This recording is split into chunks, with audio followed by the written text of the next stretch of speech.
Maraming salamat po, Monsignor Romel Ranyada, sa isang pagkakataon na makatanggap kami muli ng iyong teaching. Damang-dama po namin ang iyong mithiin na lumago kami sa aming kaalaman bilang isang mabuting Katoliko. Muli, magandang gabi sa inyong lahat, mga kuya at mga ate. Maraming salamat po sa pagbibigay ng panahon para sa ating 7 Ps. Sa ating praise and worship host ngayong gabi ay pangungunahan ng Christ the King Parish Prex Secretariat sa PhilNBis 2, Quezon City. Isang magandang pagkakataon nito sapagkat ngayong buwan ng Setyembre 2020 ay ang ikalimang anibersaryo ng ating 7 Ps. Mga kuya, mga ate, sa ating mga tahanan o kung saan man tayo naroroon, damhin natin ang solemnity ng 7 Ps, Praise and Worship sa pangunguna ng Christ the King Parish Prex Secretary. Tumayo po tayo and we will enthrone the words of Jesus. Please sing with the music ministry.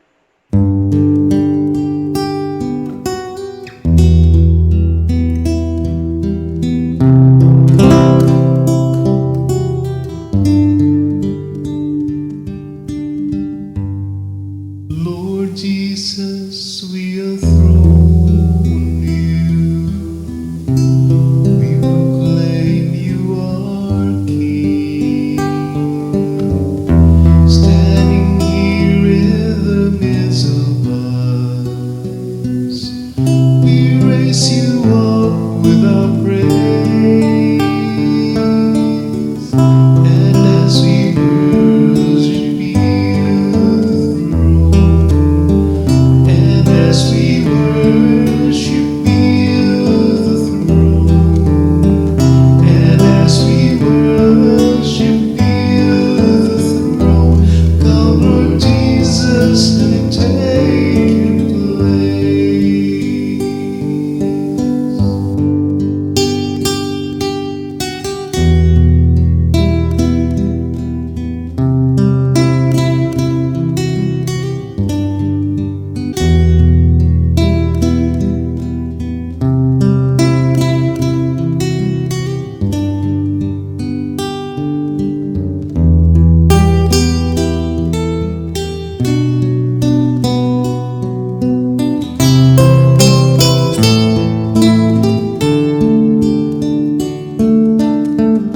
And as we worship you, and as we worship you, and as we worship you, come Lord Jesus and take your place. Come Lord Jesus and take your place. Damhin natin ang presensya ng Panginoon sa paghawit ng God, Holy Spirit.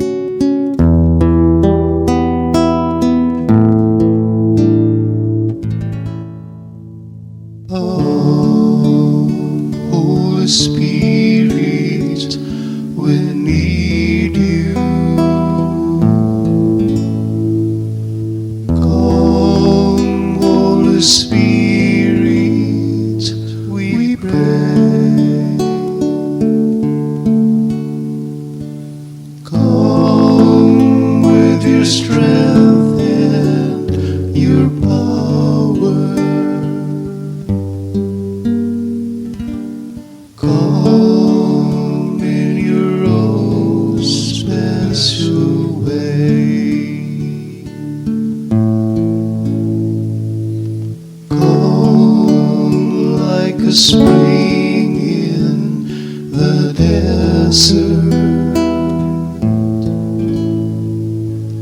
Come to the weary of soul.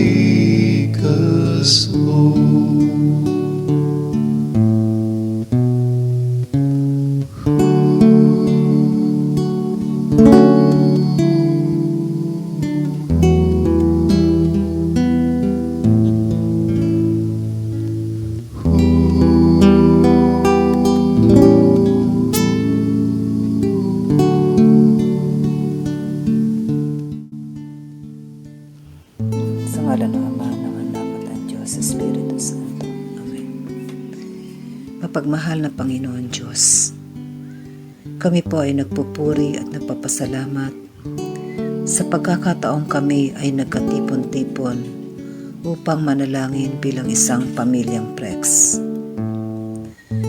Puspusin niyo po ng grasya ang gabing ito at hipuin kami ng iyong banal na Espiritu. Walang katapusang pasasalamat ang inaalay namin sa iyo, Panginoon, sa gabing ito.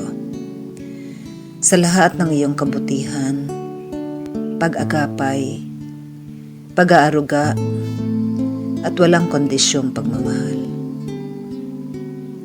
Hinihiling po namin, Panginoon, na padaluyin mo po ang iyong kabanguhan at init ng iyong presensya sa bawat tahanan na kasama namin ngayong gabi sa isinasagawa namin pagsamba at pagpupuri sa iyo, O Panginoon.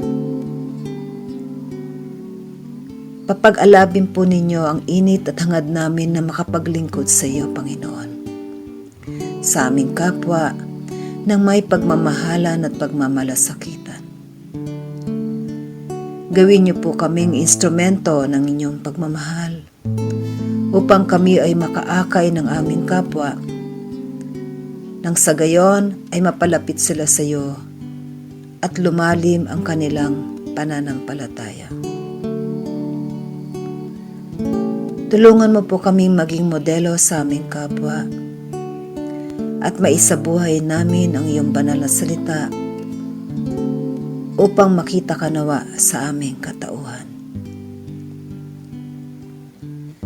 Basbasan mo po ang aming mga kuya at ate na mangunguna sa aming mga panalangin sa inyo, Panginoon. Gamitin mo po ang aming kuya at ate na magpapahayag ng iyong banal na salita. Basbasan po ninyo ang aming music ministry sa mga awitin na alay sa inyo, Panginoon. Maging karapat-dapat nawa kaming lahat at maging kalugod-lugod nawa ang mga panalangin at awitin na ihahandog namin sa inyo. Ito po'y mga hiling at handog namin sa ngalan ng iyong anak na si Jesus, kasama ng Espiritu Santo at walang sawang panalangin at patnubay ng ating mahal na Birhen. Amen.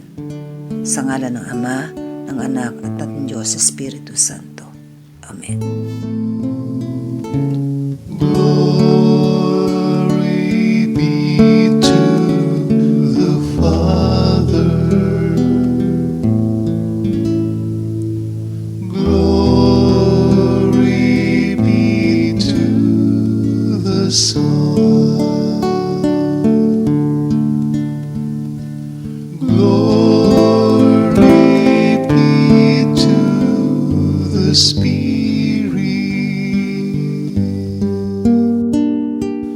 Now and forever. Amen.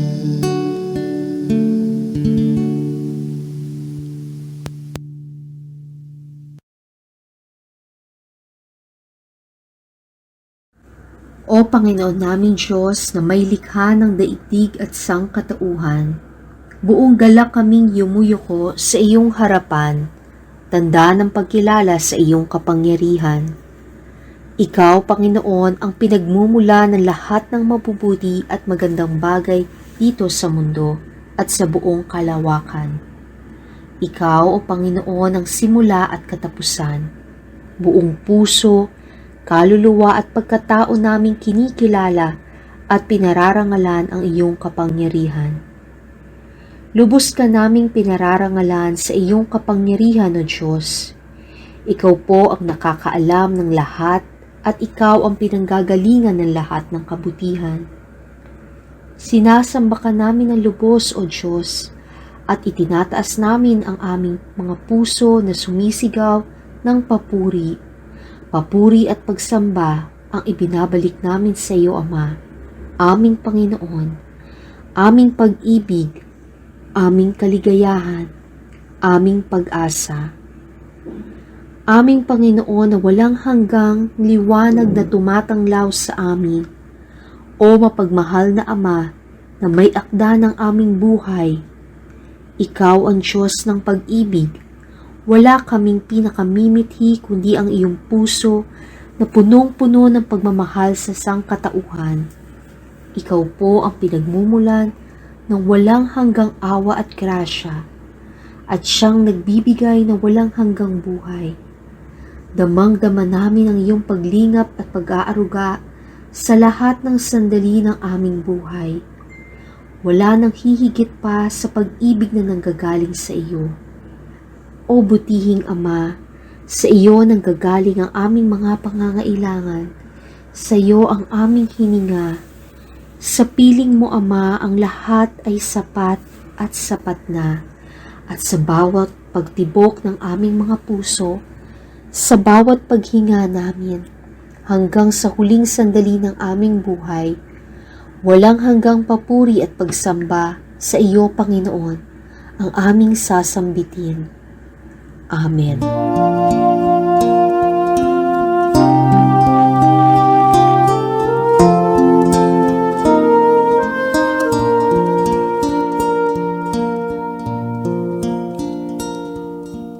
Father, I love you, I praise you, I adore you, glorify the name in all the earth. Glorify the name, glorify the name, glorify the name in all the earth. Jesus, I love you, I praise you, I adore you, glorify the name in all the earth.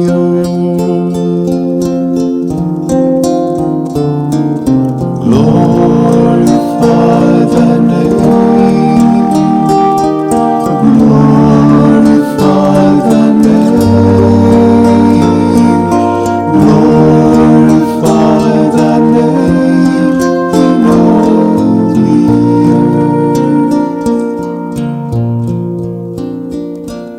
Spirit, I love you, I praise you, I adore you, glorify the name in all the earth. Glorify the name, glorify the name, glorify the name in all the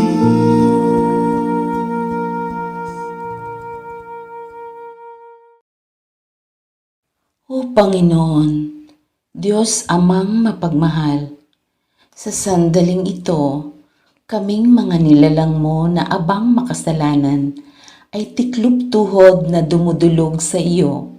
Diyos Amang maawain, humihingi ng kapatawaran sa iyo sa lahat ng aming mga kasalanan, dahilan sa aming pagkukulang sa aming kapwa, sa aming pamilya, sa ibang mga mahal sa buhay, at lalong-lalo na sa iyong nagdurugong puso, O Panginoon. Panginoon, naging mahina po kami na mapaglabanan ang mga kaway ng kasamaan.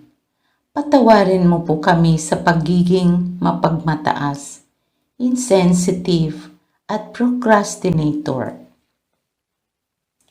Patawad po sa mga pagkakataong ipinagwawalang bahala naming unawain ang nasa puso at kalagayan ng aming kapwa.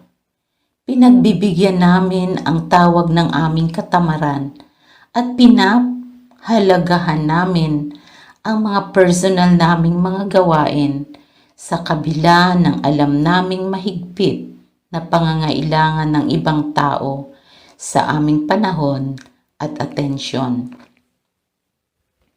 Patawad po sa aming hindi pagpapahalaga sa aming mga priorities, dahilan po sa pagpapaliban ng mga gawain na dapat naming gampanan ay hindi po kami nakakatulong upang maging maayos ang buhay ng iba.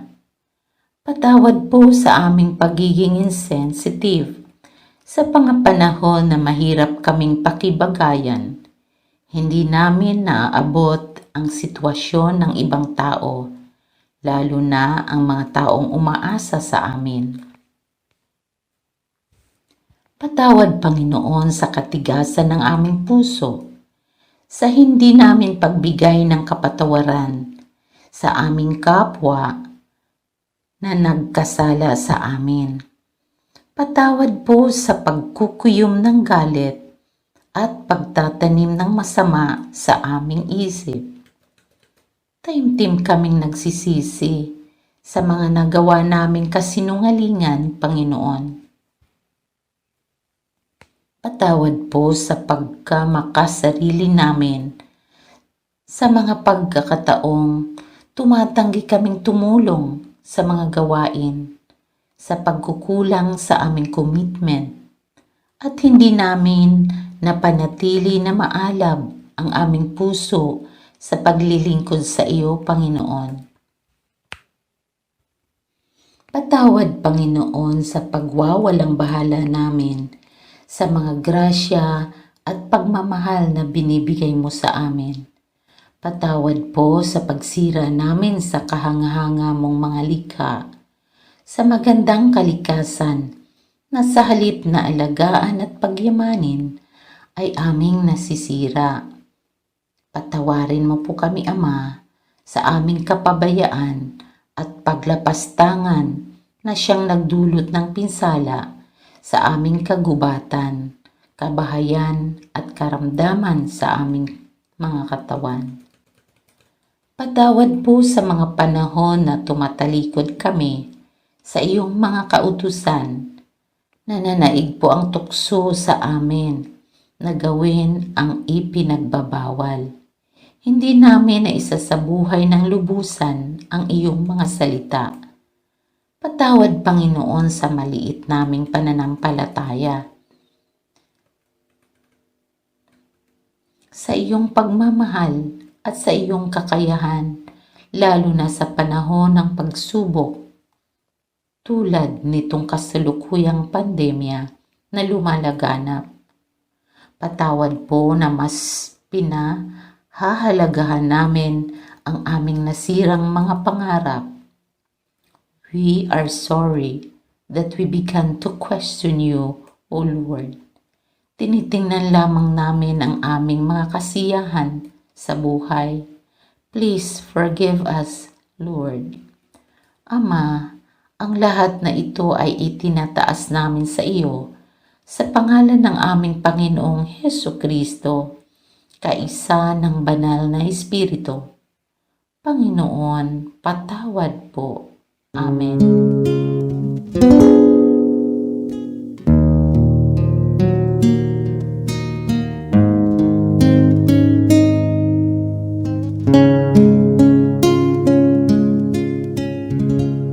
Change my heart, oh God, make it ever true. Change my heart, oh God, may I be like you. You are the potter,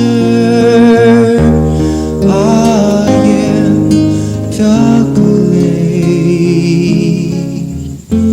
Mold me and make me.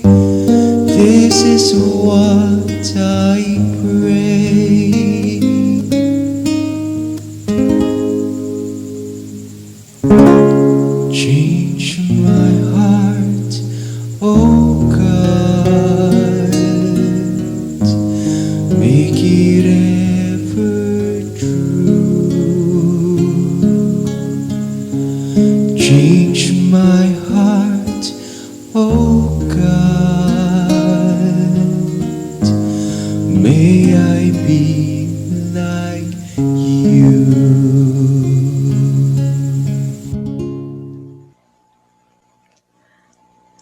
aming Diyos, una mo kaming minahal, at dahil dito ay pinupuspos mo kami ng iyong nag-uumapaw na pagpapala. Sa lahat ng panahon ay lagi mo kaming kinakalinga at ibinibigay mo ang nararapat, hilingin man namin ito o hindi. Maraming salamat po sa patuloy na pangangalaga sa amin sa panahon ng pandemya. Hindi po madali ang mga pagsubok na hinaharap namin araw-araw. Ngunit pinatatatag at pinalalakas mo kami at binibigyan ng pag-asa na maayos din ang lahat sa iyong tamang panahon. Kami po ay nananatiling malusog sa iyong pagkalinga. Maraming salamat po at inililigtas mo kami sa anumang sakit ng pangangatawan at ibang sakit na idinudulot ng pandemyang ito. Salamat po sa mga pamamaraan na pinagkakaloob mo sa amin upang mapanatili ang aming mga ugnayan, bagamat hindi maaaring magkasama-sama. Sa tulong ng teknolohiya, ay patuloy naming nakikita at nakakasalamuha ang aming mga kuya at ate, at pati na rin ang ating mahal na simbahan, kung kaya sa panahong ito ay nadarama pa rin namin ang iyong pagmamahal sa pamamagitan nila. Salamat po sa biyaya ng pangunawa na tumutulong sa amin na maintindihan ang mga ikinikilos at desisyon ng aming kapwa, bagamat ito ay lihis sa aming paniniwala. Salamat din po at ipinagkaloob mo sa amin ang kakayanan na matanto kung alin ang nararapat at katanggap-tanggap sa iyo para maging gabay namin sa aming paninindigan. Ang panahong ito ay punong-puno ng kakulangan, ngunit salamat aming Panginoon at patuloy mo kaming pinagkakalooban ng pagkakataon at kakayanan na makatulong sa simbahan at sa aming kapwa sa pamamagitan ng pagbabahagi ng aming treatise, ang aming panahon, kakayanan at yaman.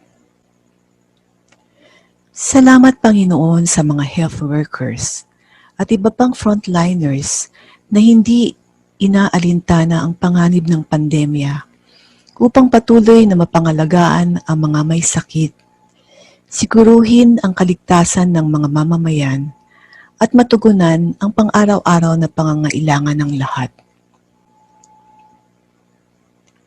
Ipinapapasalamat din po namin ang mga pinuno ng aming simbahan, bansa at mga organisasyon na naglilingkod ng tapat at may taos-pusong malasakit sa kanilang mga nasasakupan.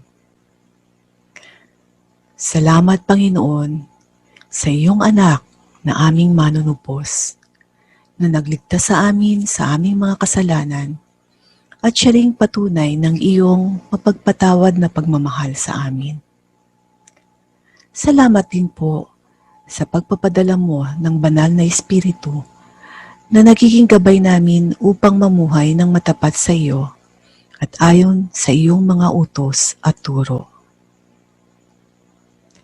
Aming Diyos, tunay nga na nadarama namin na lagi ka naming kapiling sa lahat ng mabubuting nangyayari sa aming buhay. Maging sa mga pagsubok ay nariyan ka upang tulungan kami na maging higit na matatag sa aming pananampalataya sa iyong katapatan at pagmamahal. Salamat, Panginoon, salamat.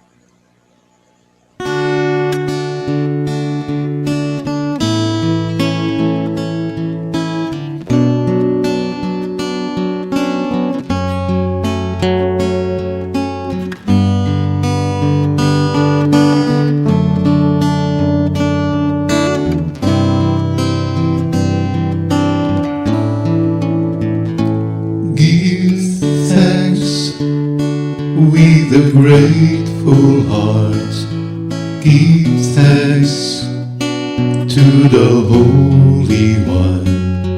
Give thanks because He's given Jesus Christ, His Son.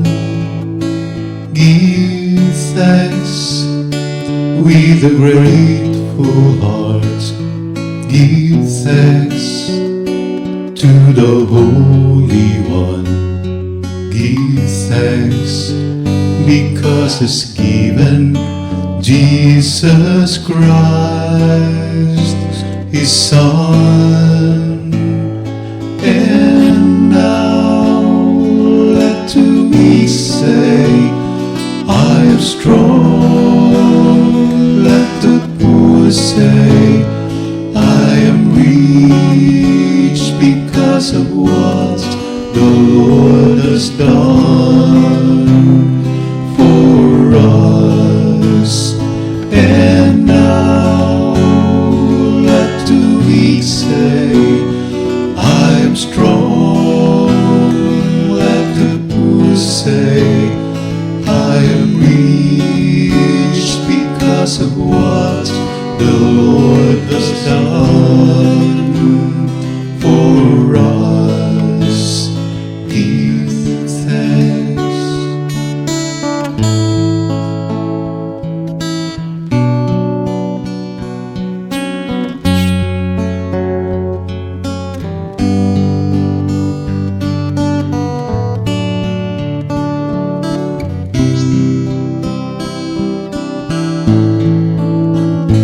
And now let the weak say, I am strong.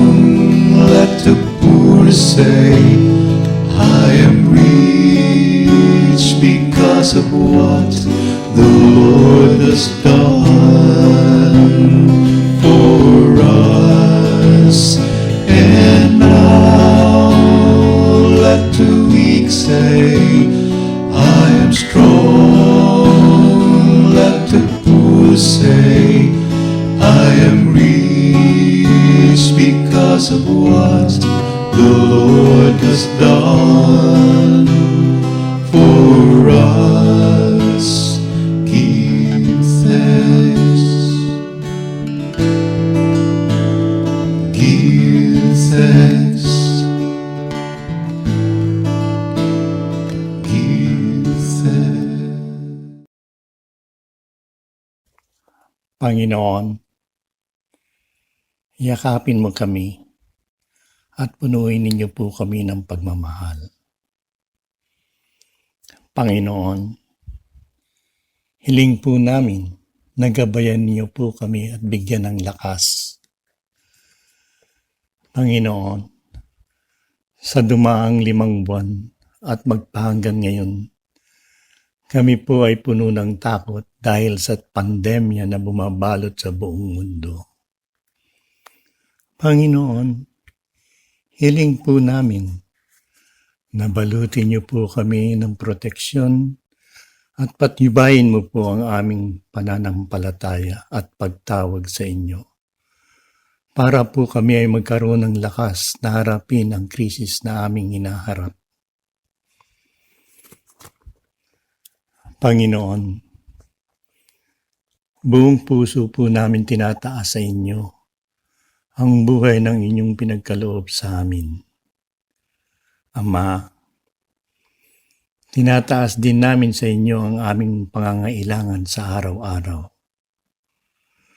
Marami na po ang walang trabaho. May mga tahanan na walang pagkain. May mga nagsisikap magtrabaho sa kabila ng quarantine period, sanhi ng COVID-19. Dalangin po namin ang inyong grasya upang hindi magutom ang mga tao, lalong-lalo na ang mga bata at matatanda. Kailangan po namin ang inyong tulong upang hindi maghihirap ang mga tao.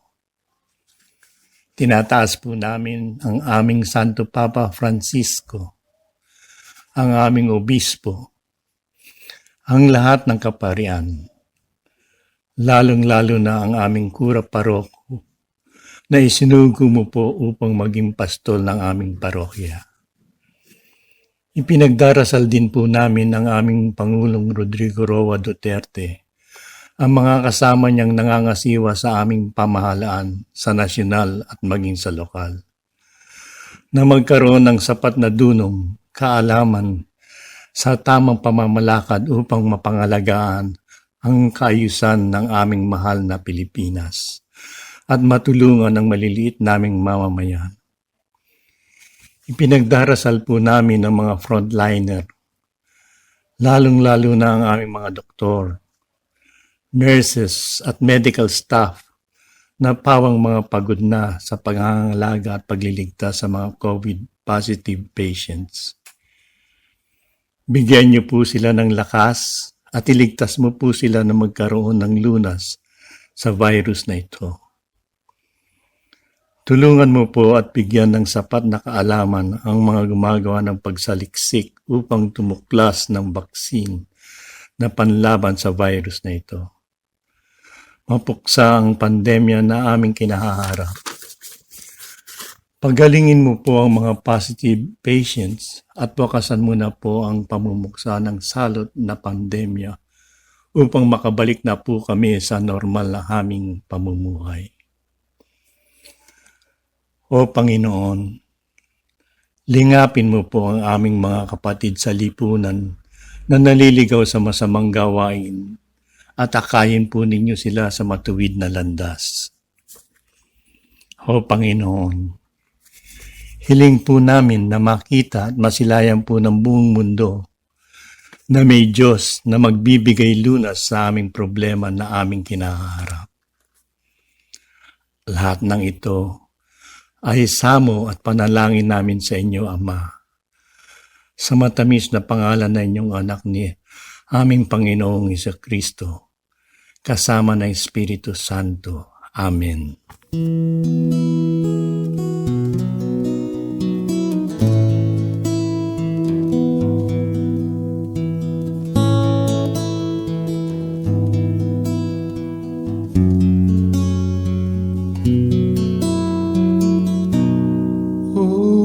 God will make a way where there seems to be no way.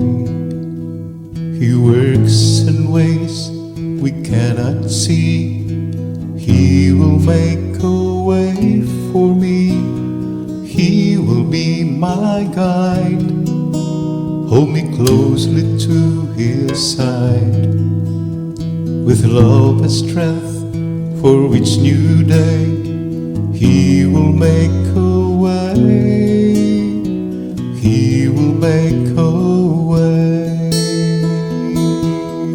Oh, God will make a way where there seems to be no way. He works in ways we cannot see. He will make a way for me. He will be my guide. Hold me closely to His side. With love and strength for each new day, He will make a way. He will make a way. By a roadway in the wilderness, He'll lead me. Rivers in the desert will I see. Heaven and earth will fade, but His words will still remain. And He will do something new today. Oh, God will make a way where there seems to be no way. He works in ways we cannot see. He will make a way for me. He will be my guide. Hold me closely to His side. With love and strength for each new day, He will make a way. He will make a way. With love and strength for his new day, he will make a way. He will make a way.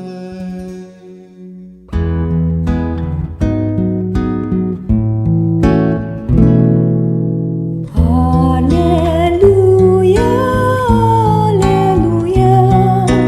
Wikain mo, buong nakikinig ako sa iyong mga salita. Hallelujah, hallelujah, hallelujah.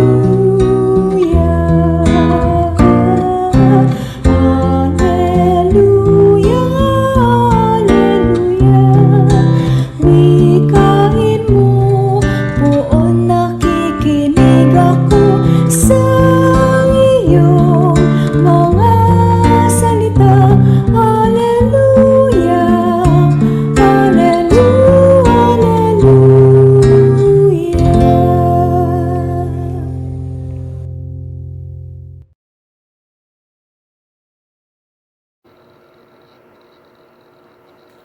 Ang ating pong pagbasa ay mula sa aklat ni Mateo, chapter 21, verses 33 to 43. Ang Panginoon nawa ay sumaaking isip, sumaaking labi, at sumaaking puso, upang ako ay maging karapat-dapat na magpahayag ng salita ng Diyos. Ang talinghaga tungkol sa ubasan at sa mga magsasaka. Pakinggan ninyo ang isa pang talinghaga, sabi ni Jesus. May isang taong nagtanim ng ubas sa kanyang bukid. Binakuran niya ang ubasan, nilagyan ng pisaan, at nagtayo ng isang tore. Pagkatapos, ang ubasan ay kanyang pinaupahan sa mga magsasaka at siya'y nagpunta sa ibang lupain. Nang dumating ang panahon ng pitasan ng ubas, pinapunta ng may-ari ng ubasan ang kanyang mga tauhan upang kunin sa mga magsasaka ang kanyang bahagi. Ngunit, sinunggaban ng mga magsasaka ang mga tauhan. Binugbog nila ang isa, pinatay ang ikalawa, at binato naman ang ikatlo. Muling nagpadala ang may-ari ng tauhan. Mas marami kaysa sa una, ngunit ganun din ang ginawa ng mga magsasaka sa mga ito. Sa kahuli-hulihay, pinapunta niya ang kanyang anak na lalaki. Sabi niya sa sarili, marahil na may igagalang nila ang aking anak. Ngunit, nang makita ng mga magsasaka ang anak, sila'y nag-usap-usap. Ito ang tagapagmana. Hali kayo, patayin natin siya upang mapasa atin ang kanyang mamanahin. Kaya't siya'y sinunggaban nila, inihagis sa labas ng ubasan at pinatay. At tinanong sila ni Jesus. Pagbalik ng may-ari ng ubasan, ano kaya ang gagawin niya sa mga taong iyon? Sumagot sila, papatayin niya sa kakilakilabot na paraan ang masasamang iyon at pauupahan ang ubasan sa ibang magsasaka na magbibigay sa kanya ng bahagi sa panahon ng pamimitas. Nagpatuloy si Jesus. Hindi ba ninyo nabasa sa kasulatan? Ang batong itinakwil ng mga tagapagtayo ng bahay ang siyang naging batong panukulan. Ginawa ito ng Panginoon at ito'y kahangahangang pagmasdan. Kaya nga, sinasabi ko sa inyo, ang kaharian ng Diyos ay kukunin sa inyo at ibibigay sa mga taong masunurin sa kalooban ng Diyos. Mga kuya, mga ate, ang mabuting balita ng ating Panginoon. Pinupuri ka namin, Panginoong Hesukristo. Magandang gabi mga kuya at ate. Sa atin pong pagbasa sa araw na ito, narinig natin ang talinghaga tungkol sa ubasan at mga magsasaka. Sa talinghagang ito, ang may-ari ng ubasan ay kumakatawan sa ating Panginoon. Nagtanim siya ng ubas sa kanyang bukid. Ang mga magsasaka naman na kanyang pinagkatiwalaan ay kumakatawan sa atin ng mga anak niya. Tayo ang mga magsasaka sa kanyang ubasan. Pagkatapos magtanim ay umalis ang may-ari at nang sumapit ang panahon ng anihan ay nagpadala siya ng mga tao upang kunin sa mga magsasaka ang kanyang bahagi.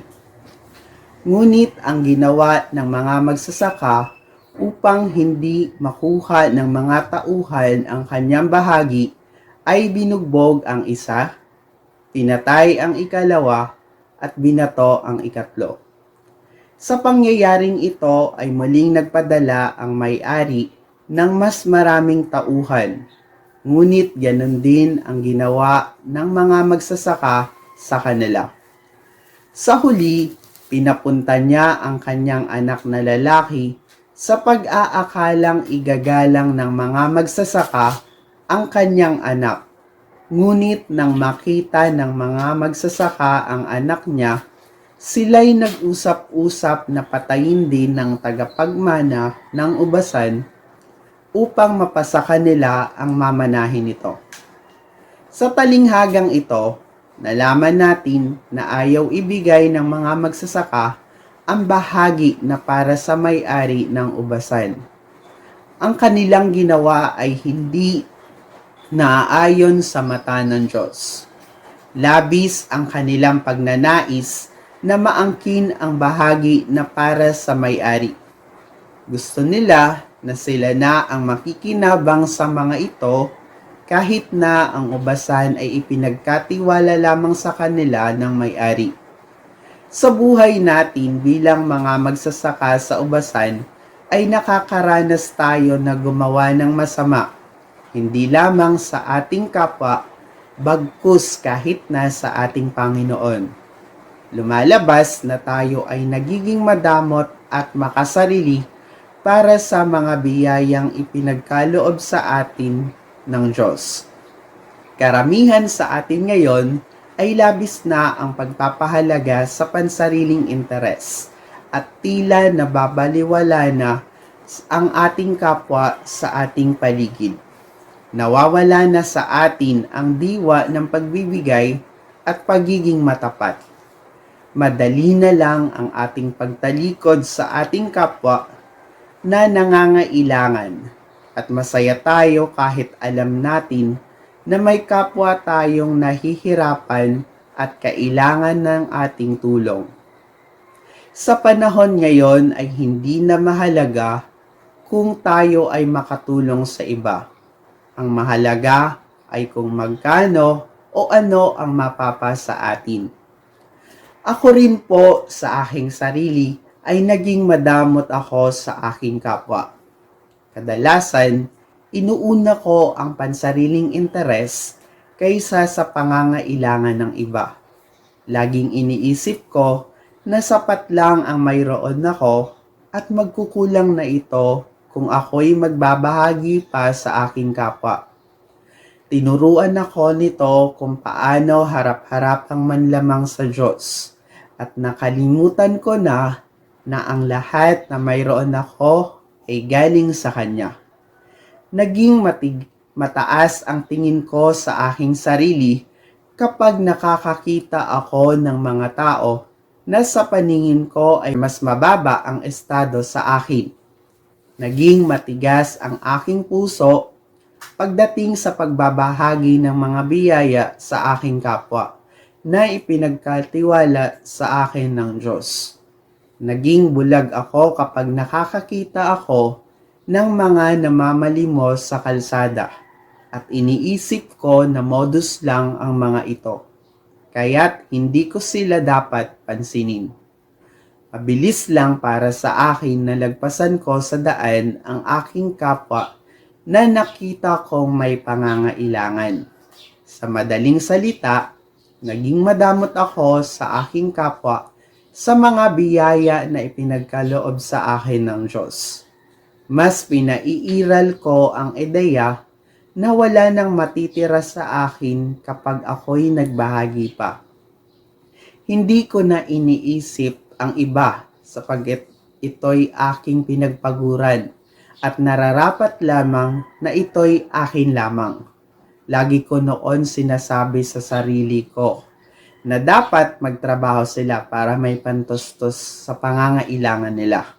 Kaya naman nila kung gagawa sila ng paraan at hindi umaasa sa iba. Kahit maliit na halaga lang ay mahirap ko nang bitawan. Para sa akin, malaking bagay na iyon kung mawawala pa sa akin. Simula nang ako'y pumasok sa Prex at narinig ang panayam sa talk number 1, dito ay napagtanto ko sa aking sarili ang mga masasamang ugali ko bilang Katoliko sa aking pakikisama sa kapwa ko Katoliko, na hindi lang ito masama sa aking relasyon sa aking kapwa, bagkus ay nakakasakit sa ating Panginoon na siyang may bigay ng lahat na pagpapala. Siya ang may-ari ng ubasan, kaya't nararapat lamang na ibigay ko sa Kanya ang Kanyang bahagi. Nararapat lamang na ipagkaloob ko rin sa aking kapwa ang mga biyayang ito. Dapat maging masaya at mapagbigay sa aking kapwa ang naging hatid sa akin ng pagbasa sa araw na ito. Pinapaalala nito na kailangan kong ibahagi ang mga biyaya sa mga nangangailangan, pagkat ito'y mga biyaya na maaaring mawala sa akin kapag hindi ko ginamit sa tama. Sa ngayon, ako ay nagbabahagi sa aking kapwa ng buong puso at hindi naghihintay ng anumang kapalit. Ito ay nagdudulot ng kasiyahan sa aking puso at nakakagaan sa aking pakiramdam na ako ay nakakatulong sa aking kapwa. Alam ko na masaya ang Diyos sa ginagawa kong ito dahil ito ang kalooban niya, ang tumulong at magbahagi sa iba. Naniniwala ako na kapag hindi ko ibinahagi sa iba ang mga kaloob niya, ay maaari rin itong kunin niya sa akin. Sa huli ay sinabi ni Jesus, ang kaharian ng Diyos ay kukunin sa inyo at ibibigay sa mga taong masunurin sa kalooban ng Diyos. Muli, magandang gabi mga kuya at ate. To God be all the glory. Maraming salamat, Christ the King Parish Prix Secretariat. Maraming salamat sa inyong panahon na inilaan para sa 7 Ps. Mga kuya, mga ate, pasalamatan natin ang Panginoon sa ating mga prayer leaders at music ministry. Ang invocation ay tinaas sa Panginoon ni Ate Lucy Mendoza. Ang nanguna sa ating adoration prayer ay si Ate Matet Reyes. Samantalang ang contrition prayer ay pinangungunahan ni Ate Irene Rivera. Salamat Ate Noy Biti sa inyong Thanksgiving prayer at kay Kuya Willie Sanchez sa supplication prayer. Ang gospel reading, reflection, and sharing ay ibinahagi sa atin ng mag-asawang Kuya Al at Ate Dang Fabunan. Salamat sa music ministry na inayos at pinamamahalaan ni Kuya Alex Biti at bilang instrumentalist at vocalist. Kasama niya ang ibang mga vocalist na sina Kuya Adrian Flordeles, Ate Sarilaya Cartagina, Ate Lini Lucero, Ate Dimple Berzosa, at Ate Noy Bete. Ang mga animators naman ay sina Ate Nancy Calabio, Ate Easy Boy, Ate Kat Amparo, at Ate Lenny Lucero. At syempre, maraming salamat sa kanilang napakasipag na chair couple na sina Kuya Onying at Ate Pau Datuin. Purihin natin ang Panginoon. Narito na po si Ate Mila para sa announcement. Good evening muli mga kuya at mga ate. Nasa third month na tayo ng ating 7Ps on Facebook. Online 7Ps. And ang hindi natin magawa sa pagkikita ng personal ay nagagawa naman natin kahit sa social media, sa Facebook. Sabi nga natin nothing is impossible kung para sa Panginoong Diyos. Dahil gusto natin na makaniig ang bawat isa, magkaroon tayo ng prayer moments sa bawat isa. Kaya ito, sa social media ay itinadaos natin para sa ating pagmamahal sa Panginoong Diyos. Mga kuya at mga ate, ang ating layunin dito sa ating ginagawa ay para hindi natin makalimutan ang Panginoong Diyos sa ating buhay. Hindi natin makalimutan ang pagmamahal niya sa atin. So we have this prayer meeting sa ating 7Ps, particularly dito sa Praise and Worship segment. So, mga kuya at mga ate, gaya ng sinasabi namin sa inyo before pa, wag po nating iwanan sa ating cellphone itong ating video.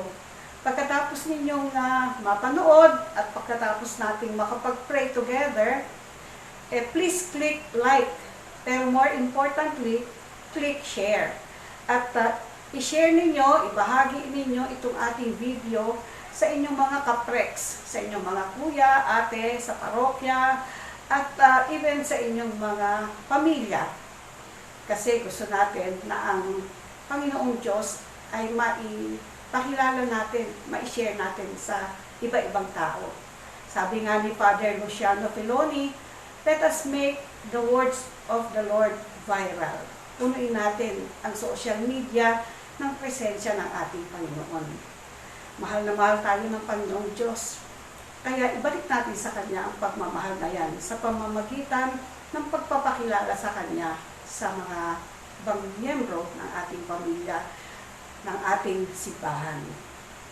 So, ngayong gabi, mga kuya at mga ate, gusto naming sabihin sa inyo, ipaalam sa inyo ang isang napakahalaga at bagong evangelization program natin dito sa Novaliches at saka sa Caloocan. Ngayong October 2, that is a first Friday, that is the feast of our guardian angels, and the second day on the month of the Holy Rosary. Meron po tayong uumpisahan na isang napakaganda at napakahalagang programa dito sa ating PREX. Ang tawag natin doon ay ang magandang balita sa aming buhay.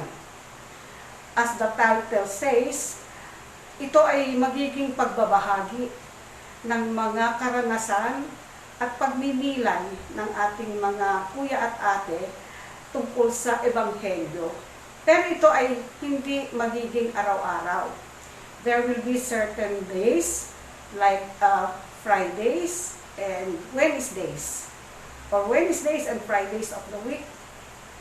Magpapatuloy po ito, mga kuya at mga ate, hanggang meron tayong pandemic. Sapagkat hindi po natin mapuntahan ang ating simbahan. Hindi po tayo makapag-prex, hindi tayo makapagdaos ng ating seminar. Kaya sa pamamagitan nitong ating bagong programa, na ang acronym ay AMBAB, A-M-B-A-B. That stands for ang magandang balita sa aming buhay. Sa pamamagitan ng AMBAB, ay ipapakilala natin ang Panginoong Diyos at ibabahagi natin ang kanyang magandang balita. Yun naman ang mission natin dito sa ating PREX, para mag-evangelize, para ang Panginoong Diyos ay ipakilala natin sa buong simbahan Kaya mga kuya at mga ate, ito po ay isang napakagandang programa at inaanyayahan namin kayo simula sa October 2 and every Wednesdays and Fridays thereafter ay magkakaroon po tayo ng mga tagapagsalita. Sila po ay mga speakers natin sa PREX ng Novaliches and Caloocan. At sila po ay naghahanda na ngayon, ay nahahanda ang pagninilay at ang pagbabahagi ng kanilang mga buhay upang magkaroon din po tayo ng ma-relate natin sa ating sariling karanasan. So mga kuya at mga ate, please anticipate. Narito po ang magiging backdrop ng ating ambag na gusto namin ipakita sa inyo. Maraming salamat kay Ate Yvette Martin na siya pong nagdisenyo nitong ating backdrop na ito. Siya ay led or filled by the Spirit of God, kaya niya nagawa ito. So mga kuya at mga ate, ngayon ang oras ng pagpapakilala sa ating susunod na mga hosts ng Praise and Worship ng 70s. Sa October 28 ang susunod nating 70s. At sa October 28, ang ating magiging host ay ang Immaculate Conception Parish sa Our Lady of Lourdes by Carrie. Ang kanilang chair couple ay sila Kuya Car and Ate Malu Lugto. Ngayon pa lamang ay naghahanda na sila para sa ating magiging Praise and Worship segment. And gusto namin ipaalam sa inyo mga kuya at mga ate, talagang blessed na blessed tayo dito sa ating 70s. Sapagkat meron na po tayong mga hosts na nakalista sa buong taon hanggang October 2021. Mga kuya at mga ate, it is really a great blessing from the Lord. At papurihan natin ang Panginoon. Praise be to the Holy Trinity. So ngayon mga kuya at mga ate, ibabalik ko na kayo ngayon sa ating music ministry ng Christ the King Parish sa pangunguna ni Kuya Alex Bite.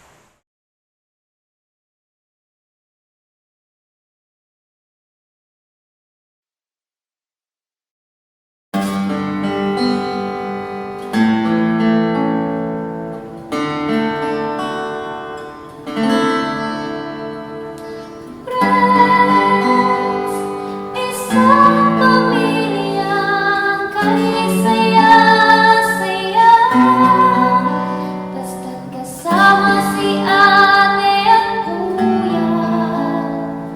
Limot ang problema, o kay sarap ng buhay sa isang malaking pamilya, sa pamilyang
Jesus, you're my number one. Lord, I'm nothing without you, so I need you by my side. Thanks for showing me the way how to live a better life. Lord, I believe you love me so. You have given me a chance. Now I love you more and more, and you are my number one. You are my number one. I believe in you, Jesus. I will follow your way. No one can change my mind about you. I will always praise your name. I believe in you, Jesus. I will follow your way. No one can change my mind about you. I will always praise your name. Jesus, you're my number one. Jesus, you're my number one. Lord, I'm nothing without you, so I need you by my side.